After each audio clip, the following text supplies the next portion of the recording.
ಪ್ರತಿ ವರ್ಷದಂತೆ ಈ ವರ್ಷನೂ ಕನ್ನಡ ರಾಜ್ಯೋತ್ಸವದ ಬಗ್ಗೆ ತುಂಬ ಚರ್ಚೆಗಳು ನಡೀತಾ ಇದೆ. ಆದರೆ ಈ ವರ್ಷ ಕನ್ನಡದ ಡಿಜಿಟಲ್ ಅಸ್ತಿತ್ವದ ಬಗ್ಗೆ ತುಂಬ ಮಾತಾಗ್ತಾ ಇದೆ.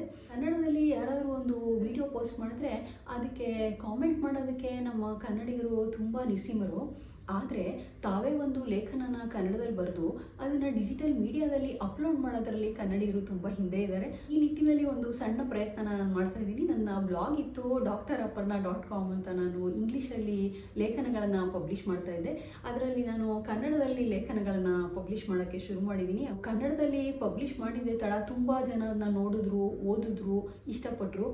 ಪ್ರತಿ ಶುಕ್ರವಾರ ಸಂಜೆ 7 ಗಂಟೆಗೆ ಒಂದು ಕನ್ನಡದಲ್ಲಿ ಲೇಖನನ ಪಬ್ಲಿಷ್ ಮಾಡ್ತಾ ಇದ್ದೀನಿ.